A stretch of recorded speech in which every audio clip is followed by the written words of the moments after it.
Informasi pertama di Kompas Siang, Saudara. Presiden Joko Widodo akan membahas 3 isu utama dalam sidang Kabinet Paripurna Perdana di Istana Garuda, Ibu Kota Nusantara, Senin pagi. Salah satunya adalah terkait dengan transisi pemerintahan yang harus disiapkan oleh tiap-tiap kementerian. Presiden Joko Widodo menggelar sidang Kabinet Paripurna Perdana di Istana Garuda, Ibu Kota Nusantara atau IKN pada Senin pagi.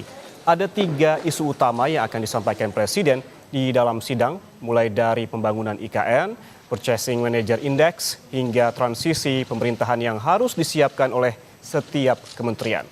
Terkait pembangunan di IKN, Presiden bilang pembangunan kawasan inti pusat pemerintahan menunjukkan kuatnya keinginan pemerintah dalam proses pemindahan ibu kota.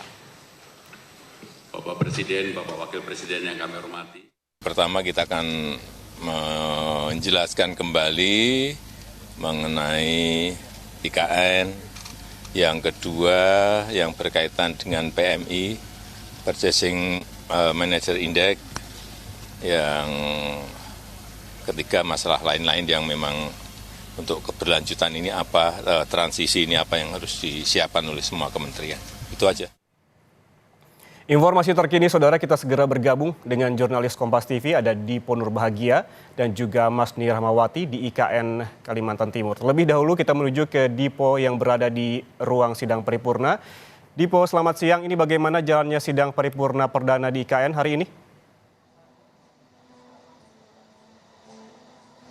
Ya, untuk sidang Kabinet Paripurna Perdana di Istana Garuda, Ibu Kota Nusantara, Ian dan juga saudara, ini sudah selesai digelar. Tadi dimulai pada pukul 9.30 waktu Indonesia Tengah, dibuka secara langsung oleh Presiden Joko Widodo. Tentu ada sejumlah hal menarik yang coba tadi kami amati. Yang pertama adalah ketika Wakil Presiden Ma'ruf Amin memimpin doa, memang ada suasana haru karena di situ untuk pertama kalinya doa dipanjatkan di dalam Istana Garuda. Ada doa untuk kemudian kemajuan bangsa ke depan, khususnya terkait dengan bagaimana nanti prosesi ataupun keberlangsungan pembangunan Ibu Kota Nusantara. Setelah itu Presiden Joko Widodo membuka secara langsung sidang yang diikuti oleh tentu jajaran Menteri Kabinet Indonesia Maju dan juga ada sejumlah kepala lembaga, termasuk juga Kapolri dan juga Panglima TNI yang hadir di dalam sidang Kabinet Paripurna. Tadi pada saat menyampaikan kata pembuka, hal yang paling pertama di-highlight oleh Presiden adalah rasa syukur. Karena untuk pertama kali seperti yang tadi kami sebutkan, Istana Garuda menjadi tempat perdana untuk kemudian menggelar sidang Kabinet Paripurna di Ibu Kota Nusantara. Bahkan tadi Presiden sempat menganalogikan IKN ini adalah sebagai kanvas masa depan, sehingga tidak semua negara memiliki kemampuan dan juga kesempatan untuk kemudian membangun ibu kotanya betul-betul dari nol seperti apa yang kemudian saat ini sedang dilakukan oleh Indonesia. Nah, ada beberapa hal juga yang kemudian tadi sempat dibahas oleh Presiden terkait dengan Ibu Kota Nusantara. Beberapa di antaranya adalah Presiden kembali menjabarkan bagaimana sebenarnya konsep pembangunan IKN yang memang mengusung konsep Forest City, Smart City, kemudian juga ekonomi hijau, itu di-highlight lagi di hadapan para menterinya.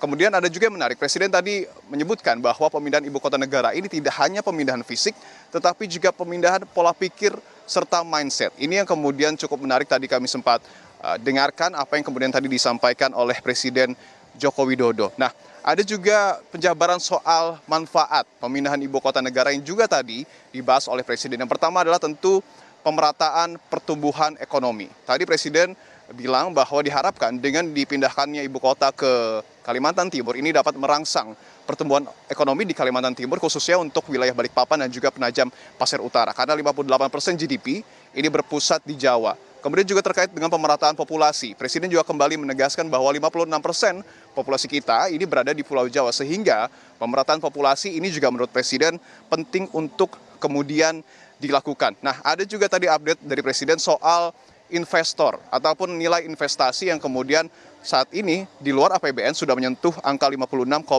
triliun rupiah dari 55 groundbreaking. Nah, sebelum sidang Kabinet Paripurna Perdana digelar, Ian, ada momen-momen menarik sebenarnya. Karena tadi Presiden pada pagi hari mengajak secara langsung Menteri Kabinet Indonesia Maju untuk menuju embung MBH yang masih berada di kawasan Istana Kepresidenan di kompleks IKN gitu ya. Nah, tadi ada beberapa hal yang di-highlight, seperti misalnya adalah kualitas udara yang dikatakan cukup baik atau bahkan sangat baik. di IKN segar begitu kata Presiden, dan dibandingkan bahkan dengan Jakarta memang cukup jauh skala ataupun indeksnya, sehingga ini baik untuk kemudian keberlangsungan hidup masyarakat. Nah, tadi juga Presiden sempat didampingi oleh Presiden terpilih Prabowo Subianto yang juga pada pagi hari tadi menekankan komitmennya untuk melanjutkan pembangunan IKN. Bahkan tadi Prabowo sempat bilang jika mungkin ia akan bersemangat begitu ya, atau bertekad untuk kemudian menyelesaikan pembangunan Ibu Kota Nusantara di era kepemimpinannya. 3-5 tahun ia prediksi IKN ini akan mampu beroperasi ataupun akan mampu bermanfaat bagi nusa dan bangsa. Itu yang kemudian disampaikan ataupun hal-hal menarik yang terjadi pada hari ini, dan nanti diproyeksikan pada siang hari sampai dengan mungkin sore hari, Ian, ada sejumlah groundbreaking juga yang akan dilakukan oleh Presiden. Setidaknya ada 4 groundbreaking yang akan dilakukan. Tentu juga nanti jika ada update terbaru terkait dengan agenda menarik Presiden akan kami hadirkan untuk Anda, Ian, dan juga saudara. Ya, banyak hal yang diungkapkan oleh Presiden Joko Widodo dalam sidang Kabinet Paripurna Perdana di IKN ini, termasuk salah satunya terkait dengan konsep pembangunan IKN yang terkait dengan Smart City dan juga ramah lingkungan. Terima kasih. Dipo Nurbahagia melaporkan langsung dari depan gedung ataupun Istana Garuda IKN. Kita bergeser ke Mas Ni Rahmawati, masih di IKN. Mas Ni, bagaimana persiapan terkait dengan 17 Agustus di IKN? Ini juga yang menjadi sorotan kemarin sempat dibahas terkait dengan infrastruktur. Bagaimana perkembangan pembangunan di IKN jelang persiapan 17 Agustus? Iya, kurang dari sepekan menjelang dari 17 Agustus. Nah, untuk dari kawasan inti upacara, terkhususnya itu di kawasan inti pusat pemerintahan, yang di mana adalah Istana Garuda, Istana Negara, dan juga lapangan upacara ini sudah siap untuk digunakan pada hari peringatan kemerdekaan Indonesia yang ke-79 pada tanggal 17 Agustus 2024 nanti. Kalau kami pantau memang dari beberapa hari yang lalu hingga sekarang ini gladi terus dilakukan, persiapan dan juga finishing dari beberapa lokasi ini terus dilakukan. Tadi kita melihat ada gladi untuk upacara 17 Agustus 2024, dan juga beberapa hari yang lalu kami lihat juga ada gladi untuk renungan malam yang dilaksanakan pada malam tanggal 16 Agustus 2024. Sebelumnya memang dari Ketua Satgas Percepatan Pembangunan IKN, Dani Sumadilaga, menyebutkan bahwa memang ada beberapa hal yang menjadi perhatian untuk nantinya peringatan Hari Kemerdekaan Indonesia yang ke-79 itu tanggal 17 Agustus. Ada beberapa hal yang diperhatikan terkait dengan fasilitas dan juga sarana dan prasarana. Kalau misalnya berbicara mengenai sumber daya air di IKN ini, ada Bendungan Sepaku Semai, yang dimana ini air bersihnya sudah melalui tahap pengujian yang ketiga, di mana untuk beberapa hari ke depan ini sudah dinyatakan siap untuk digunakan. Selain itu pun untuk akomodasi dan juga untuk fasilitas penginapan bagi tamu undangan dan juga para menteri seperti itu, pejabat tinggi negara ini juga sudah siap, di mana salah satunya sudah bisa dipakai itu adalah Hotel Nusantara, yang kita ketahui bahwa untuk sidang kabinet hari ini kemarin itu untuk para menteri ini sudah sampai di IKN dan juga sudah menggunakan Hotel Nusantara untuk menginap di IKN.